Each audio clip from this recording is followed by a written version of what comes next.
السلام علیکم ورحمۃ اللہ وبرکاتہ۔ ایک بار درود شریف پڑھ لیجیے۔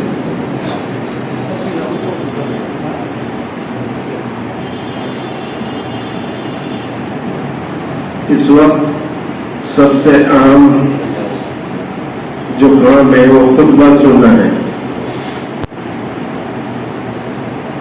خطبہ سننا یہ 2 رکعت کے مانند ہے۔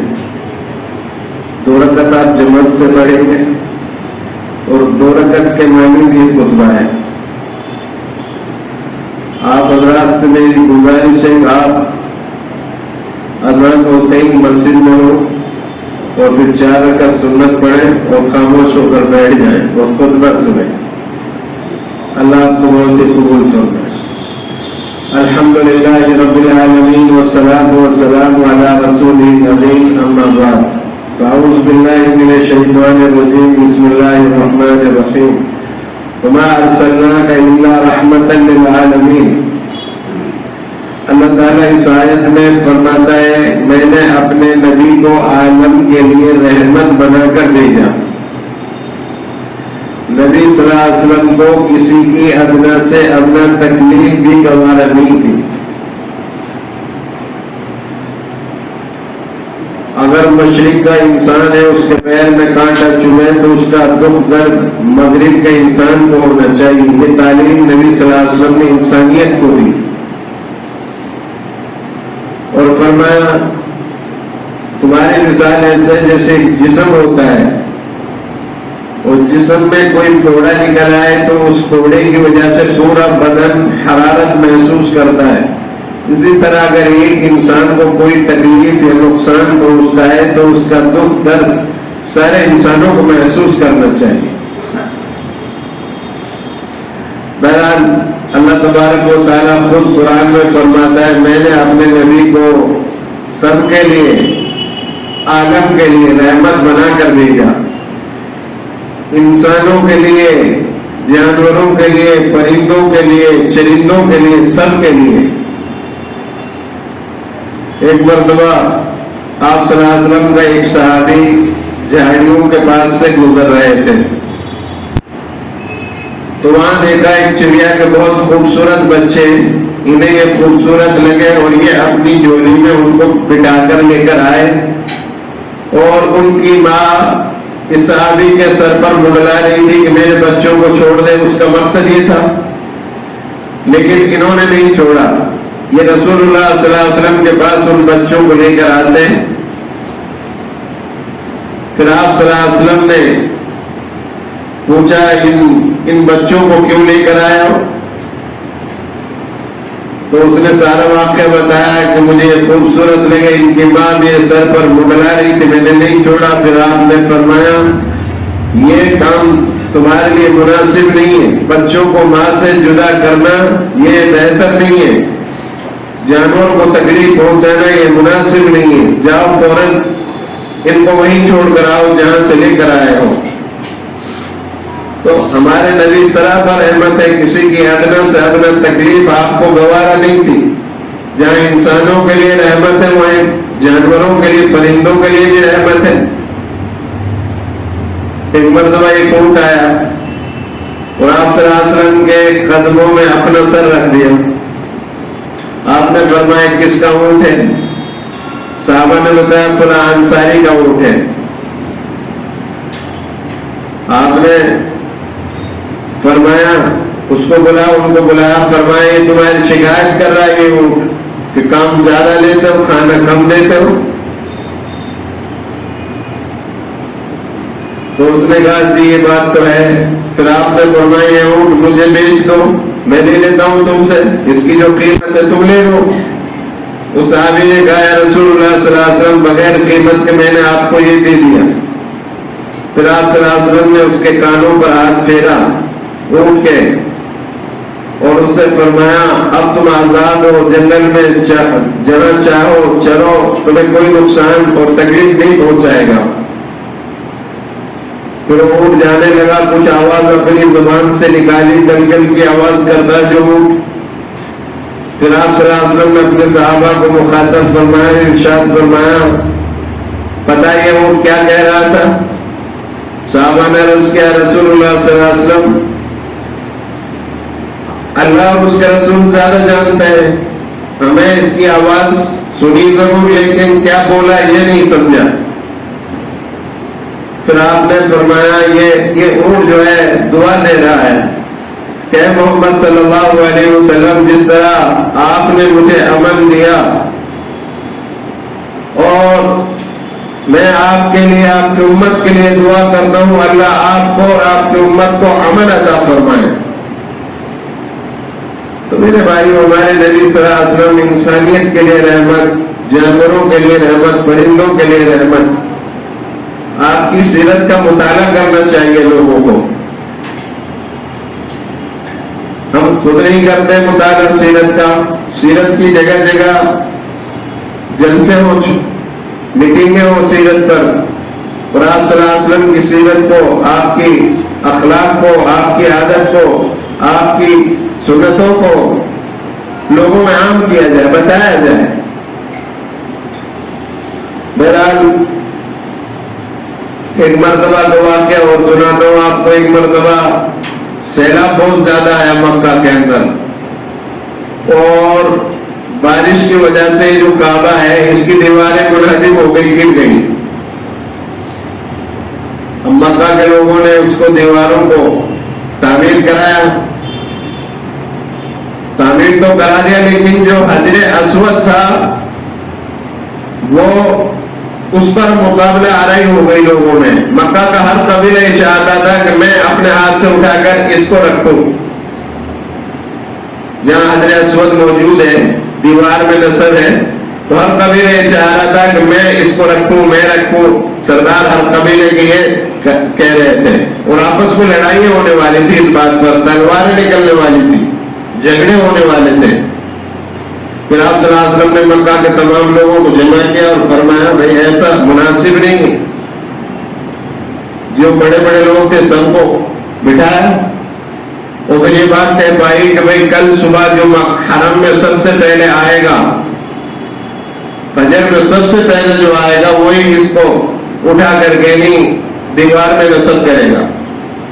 اس پر سارے لوگ متفق ہو گئے مکہ کے۔ جب کل صبح ہوئی تو رسول اللہ صلی اللہ علیہ وسلم سب سے پہلے حرم میں موجود تھے۔ یہ لوگ بعد میں پہنچے، سب نے کہا آپ صلی اللہ علیہ وسلم کا حق ہے، آپ رکھیں گے، لیکن آپ نے ایسا نہیں کیا۔ سب کو ساتھ لے کر چلنا تھا۔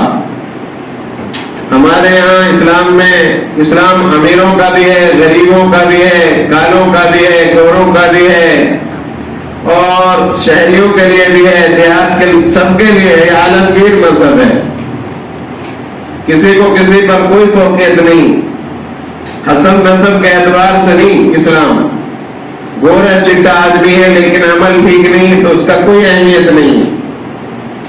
نبی کے قبیلے کا ہے، نبی کے خاندان کا ہے، لیکن ایماندار نہیں ہے، اس کی کوئی اہمیت نہیں ہے۔ فرمایا تقوی چلے گا وہاں پر، جو تقوی طہارت زیادہ رکھے گا، متقی ہوگا، وہ اللہ کے نزدیک زیادہ ہوگا، اس کی اہمیت ہوگی۔ بہرحال آپ صلی اللہ علیہ وسلم چاہتے تو اکیلے اٹھا کر پتھر کو نصب کر دیتے دیوار میں، لیکن آپ نے ایسا نہیں فرمایا، بلکہ سارے قبیلے کے لوگوں کو بلایا جو سردار تھے، اور ایک بڑی سی چادر منگوائی۔ سارے سرداروں سے کہا کہ اس چادر کے کون، ایک کو آپ پکڑو، ایک کو آپ پکڑو، ایک کو فلاں قبیلے کا سردار پکڑے، ایک کو فلاں قبیلے کا سردار پکڑے، اور لوگوں کو اس طرح بلایا اور دعوت دی۔ سب نے یہ کام کیا۔ پھر آپ صلی اللہ علیہ وسلم نے اٹھا کر وہ پتھر جو ہے حجر اسود چادر پہ رکھا، اور پھر فرمایا کہ اب لے کر چلو اس دیوار کے قریب جہاں اس کو نصب کرنا ہے۔ یہ حکمت تھی، سب کا دل رکھنا، سب کو لے کر چلنا، مل بانٹ کر کھانا، اسلام کی تعلیم ہے۔ دو روٹیاں تو ایک برابر والے کو دے دو۔ سفر کر رہے ہو، ٹرین میں کھانا کھا رہے ہو تو برابر والوں کو دعوت دو، چائے پی رہے ہو شریک کرو۔ یہی نبی صلی اللہ علیہ وسلم کی سیرت ہے۔ آپ نے فرمایا آپ سب لے کر چلو. وہاں لے کر گئے سب لوگ. جس دیوار میں اس کو نصب کرنا تھا پھر چادر کے اندر سے وہ پتھر آپ نے اٹھایا حجر اسود کا اور اس دیوار میں رکھ دیا جہاں اس کو رکھنا تھا. اس سے ساری لڑائی ختم ہو گئی. جو جھگڑا ہونے والا تھا تلواریں آپس میں نکل رہی تھی اور لڑائیاں ہونے والی تھی. آپ صلی اللہ علیہ وسلم کی حکمت عملی سے خون خرابہ ہوتے ہوتے بچ گیا. تو آپ صلی اللہ علیہ وسلم سب کے لیے رحمت ہے. اور میں نے تاریخ کی کتابوں میں یہ پڑھا ہے جتنی محبت نبی صلی اللہ علیہ وسلم کی امت نبی صلی اللہ علیہ وسلم سے کرتی ہے اتنی پہلے نبیوں کی امت اپنے نبیوں سے محبت نہیں کرتی تھی. میں آپ کو تاریخ کی بات بتا رہا ہوں. موسیٰ علیہ السلام نے اپنی قوم سے کہا کہ بھائی ایسا کرو یہ فرعون کے خلاف ہمیں جنگ لڑنی ہے, اللہ کا حکم تم چلو ہمارے ساتھ. تو ان سب میں لوگوں نے منع کر دیا کہ نہیں تم جاؤ, تمہارا رب جائے, ہم نہیں جائیں گے, ہم تو یہیں بیٹھے ہوئے تمہیں دیکھیں گے, تماشا دیکھیں گے. انہوں نے مذاق اڑایا. اسی طرح عیسیٰ علیہ السلام کو جب لوگوں نے سولی پر چڑھانے کے لیے لے جایا گیا تو اکیلے تھے. آپ کی جو عیسائی لوگ تھے انہوں نے کسی نے ساتھ نہیں دیا. لیکن رسول اللہ صلی اللہ علیہ وسلم ایک واقعہ میں آپ کو بیان کرتا ہوں. سعد بن ربیعہ رضی اللہ تعالیٰ عنہ ایک صحابی ہیں. ان کو بدر کے بدلے میں پکڑ لیا مکہ کے لوگوں نے اپنے لوگوں کا بدلہ لینے کی وجہ سے, اور لے کر کے مکہ آئے اور وہاں ان کے لیے جو سولی پر چڑھانے کے لیے لوگوں کا جمگٹا تھا, بھیڑ بھاڑ تھی ساری. تو کوئی مار رہا ہے, کوئی بیٹ رہا ہے, اور جان کی آخری باری ہے. جان اسے ان کو معلوم تھا کہ میں بچوں گا نہیں.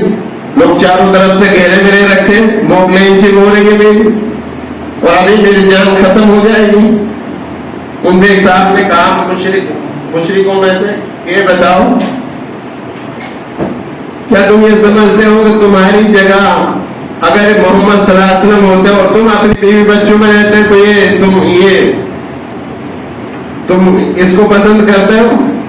تو ایسے حالت میں انہوں نے یہ کہا حضرت سعد رضی اللہ تعالیٰ عنہ نے کہ میں تو یہ بھی گوارا نہیں کرتا کہ محمد الرسول اللہ صلی اللہ علیہ وسلم کے پیر میں کانٹا بھی چبھے, میں اس کو بھی گوارا نہیں کرتا. اسی طرح ایک صحابیہ بیچاری احد کے میدان میں پہنچ گئی. احد کے میدان میں ان کو اطلاع دی گئی کہ تمہارے شوہر کا انتقال ہو گیا, شہید ہو گئے تمہارے شوہر. تھوڑی دیر بعد میں کہا کہ تمہارا باپ انتقال کر گئے.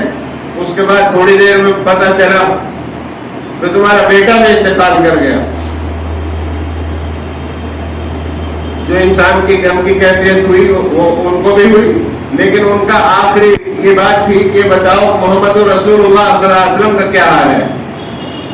ایسے موقع پر بھی باپ بھی چلے گئے, شوہر بھی چلے گئے, بیٹا بھی, کوئی سہارا نہیں. لیکن ایسے موقع پر اللہ کے رسول صلی اللہ علیہ وسلم کی محبت اپنی زبان سے اظہار کریں گے, بتاؤ محمد صلی اللہ علیہ وسلم کا کیا حال ہے. ایسی مثال نہیں ملتی, کسی نبی کی امت کی مثال نہیں ملتی جو اس امت کی ملتی ہے. اسی طرح بہت سے واقعات ہیں, اتنے واقعات ہیں. اگر آپ کا بیٹا آپ صلی اللہ علیہ وسلم کو گالی دے تو کیا آپ اس کو پسند کرو گے؟ بالکل بھی پسند نہیں کرو گے, بلکہ آپ اپنے بیٹے کو قتل تک کر دو گے. تو یہی تو محبت ہے, اولاد سے بھی زیادہ, مال سے بھی زیادہ, بیوی سے بھی زیادہ, بچوں سے بھی زیادہ مسلمان اپنے نبی سے محبت کرتا ہے. اس امت کا گیا سے گیا امتی بھی, چاہے وہ شراب پیتا ہو, جوا کھیلتا ہو, چاہے وہ معاصی کا ارتکاب صبح سے شام تک کرتا ہو, لیکن جب کوئی مسئلہ نبی صلی اللہ علیہ وسلم پر ایسا کوئی مسئلہ آتا ہے تو پھر اپنی جان کی پرواہ نہیں کرتا.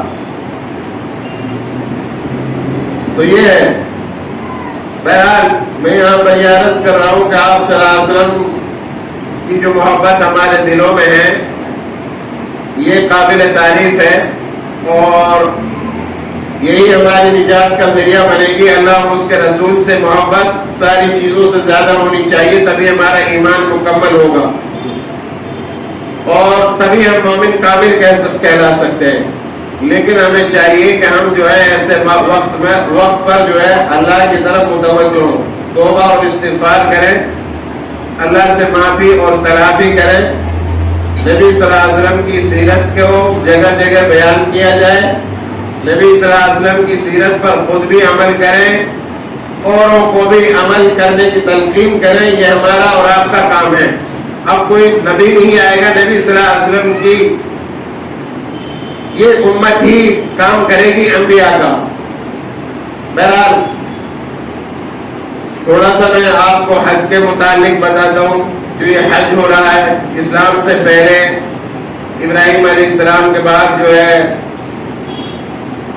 لوگ جو ہے سال میں ایک مرتبہ میلہ مناتے تھے یہاں پر حرم جہاں بیت اللہ شریف ہے، اور مشرکین مکہ سال میں میلے لگاتے تھے، اور ہر آدمی جو ہے اپنے قبیلے کو لے کر آتا تھا، چڑھائی کر کے لاتا تھا، اور اپنے ساتھ ایک شاعر جو گھاٹ وغیرہ ہوتے ہیں جو تعریف کرتے ہیں۔ آج بھی اس طرح بہت سی قوموں میں ہے کہ وہ آپ کی بہت زیادہ تعریف کرتے ہیں، اسی وجہ سے ان کو پیسہ ملتے ہیں، جن کو میراثی وغیرہ کہتے ہیں۔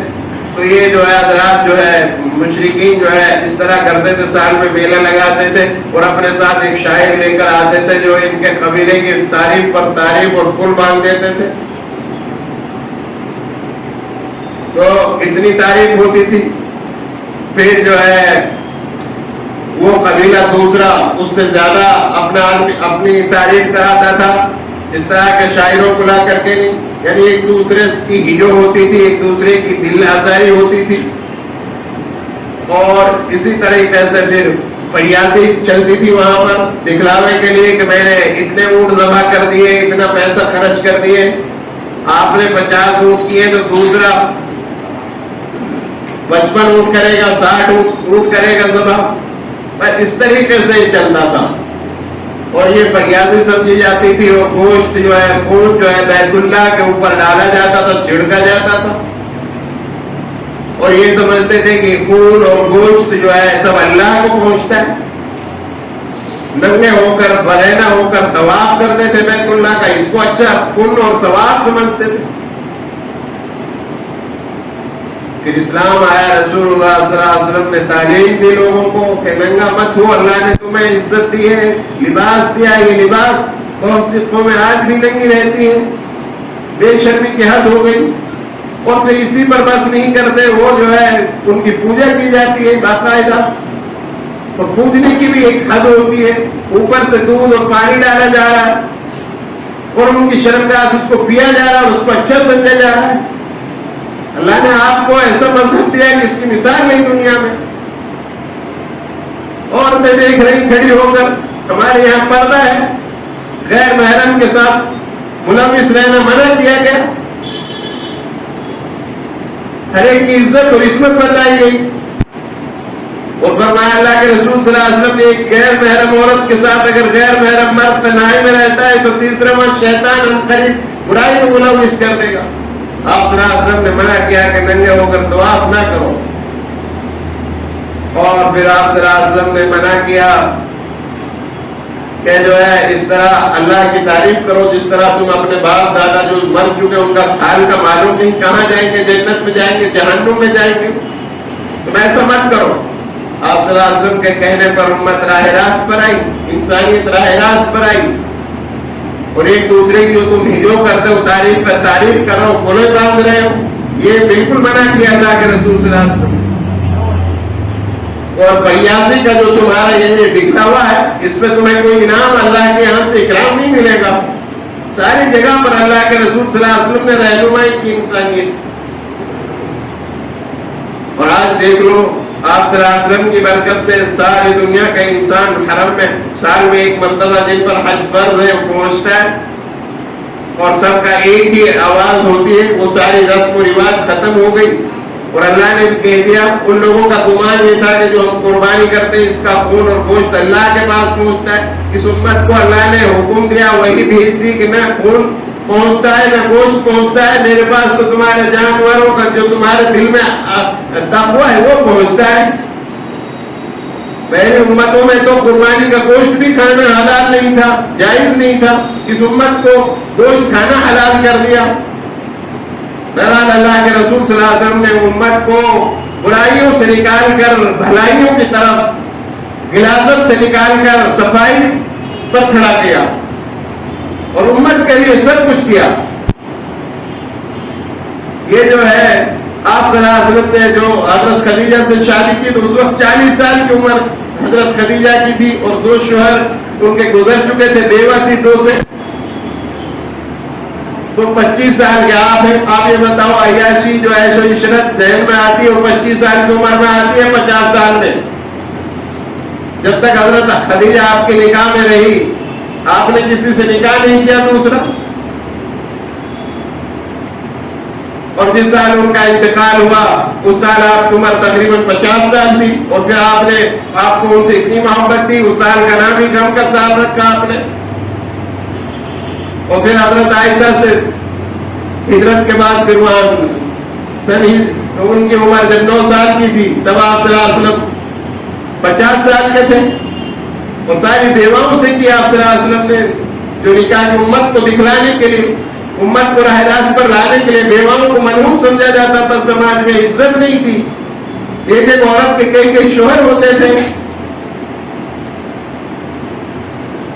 تو آپ صلی اللہ علیہ وسلم نے رسم و رواج کو توڑنے کے لیے کہ نہیں بیواؤں میں کوئی برائی نہیں ہے، ان کے شوہر جو انتقال ہوئے اللہ کی طرف سے حکم تھا، ان کا کیا قصور ہے؟ عورت کو عزت دلانے والے نبی صلی اللہ علیہ وسلم۔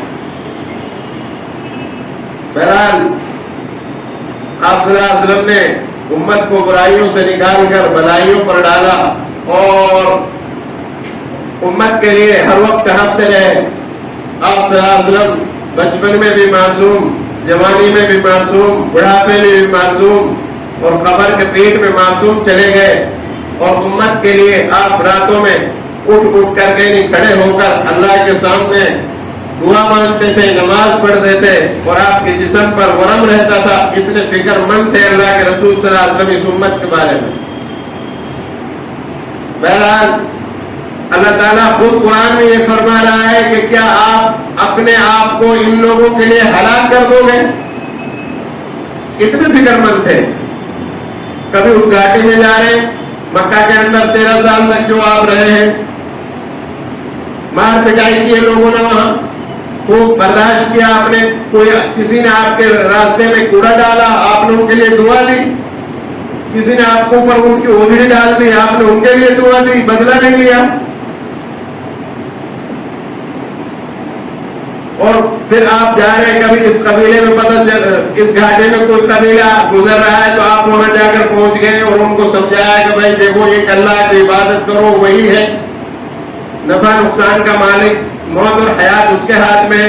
کبھی اس گھاٹی میں جا رہے، کبھی اس راستے پہ جا کر بیٹھ رہے، کیا وجہ تھی؟ اپنے لیے کیا تھا چاہیے؟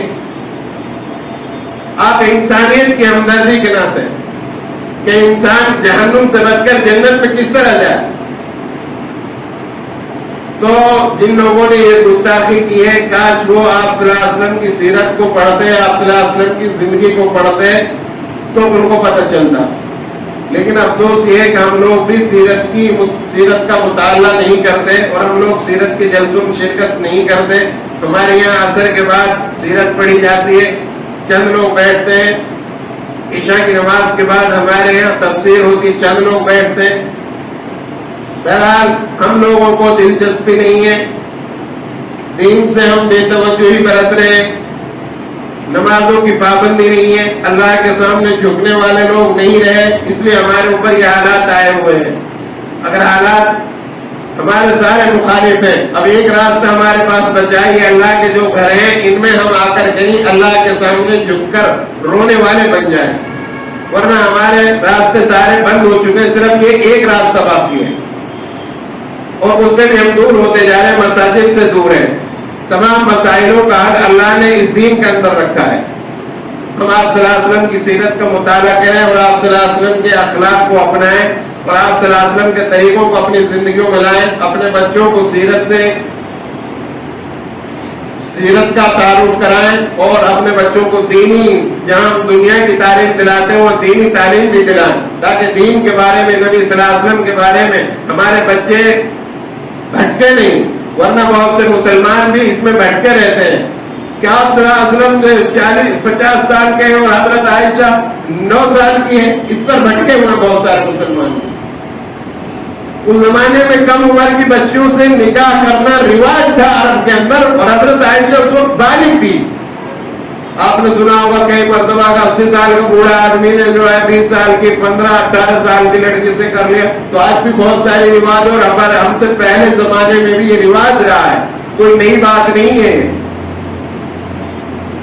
اور ان کا کھان پین ایسا بہترین قسم کا تھا، ہوا بہت اچھی تھی، قد و قامت اربوں کا، اونٹنی کا دودھ، کھجوریں، فزیکل اعتبار سے فٹ. تو بہرحال یہ ساری چیزیں اعتراضات کا جواب ہیں، اور سب سے بڑا جواب یہ ہے کہ ہم اپنے رسول صلی اللہ علیہ وسلم کے طریقوں کو اپنی زندگی میں لائیں اور آپ صلی اللہ علیہ وسلم کے اخلاق کو اپنی زندگی میں لائیں، تو ان کے لیے جواب ہوگا. وآخر دعوانا الحمدللہ رب العالمین.